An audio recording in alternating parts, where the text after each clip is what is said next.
The traditional path for businesses looking to the global marketplace is to test the product here, then move offshore. But for Melbourne-based internet phone company Freshtel, the first big break was a deal with one of the world's largest and most successful supermarket chains, Tesco. Having conquered the UK, they're now fielding local calls to do a similar deal here.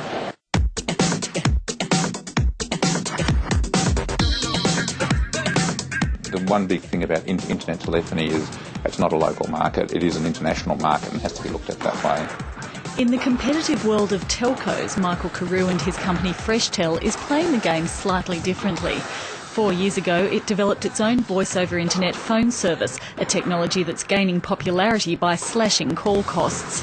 Freshtel listed 18 months ago and then surprised its opponents with a deal out of nowhere. I received a phone call from a partner or associate in the UK who said that we have a supermarket chain who wants to look at selling internet telephony, or VoIP, as a lot of people call it. And I thought, supermarkets and telephone service, I don't quite think it'll work.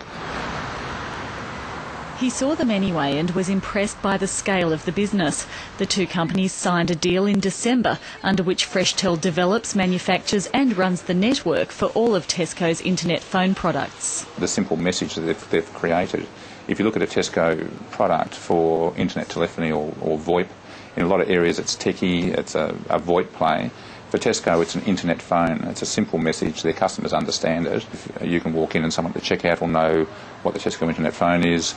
They have major displays through all their major stores throughout the UK. From that presence, all the money we had in the bank couldn't even buy the store space. The idea of wholesaling, or as Freshtel calls it, a white label solution, is now at the centre of the company's business model. Tesco have the ability to go out to the mass market in their own right, and the same with other major retailers globally also can become major telecoms players.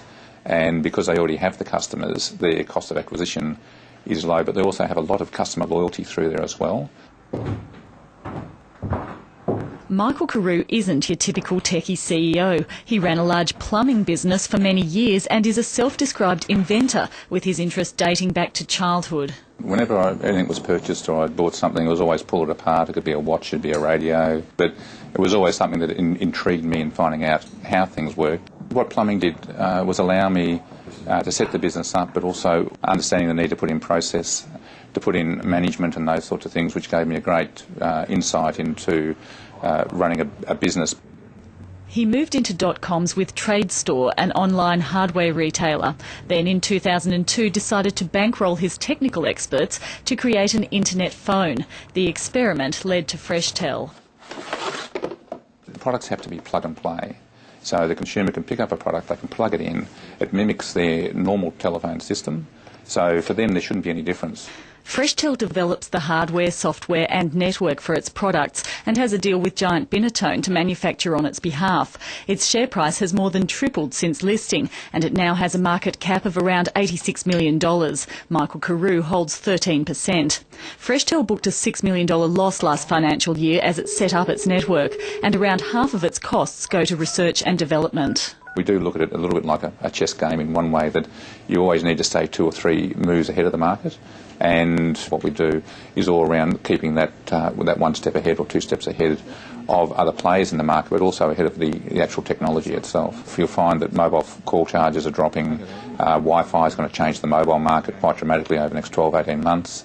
3G is great. We can make a phone call over 3G and then over VoIP to any phone in the world. And now you have 10-cent cap calls around Australia and lowering costs. So if you have a declining retail model, you have to ensure that you create the services and features around that model to allow you to increase revenue in a declining market. 5-year plan, we would love to have somewhere around a half a dozen or more major partners in the white label sense, and it'd be great to have 5 or 6 of the top 10 to 20 retailers in the world. It's a bold ambition, and Freshtel is currently talking to local retailers about joining the play. The reason we don't market it here in Australia, even though the quality of the service is a great service, is that we don't want to take away from doing a white label solution in the Australian market as well. So we've tried to play it as low key as we can until we go through and actually negotiate a similar deal to what we've done in the UK market.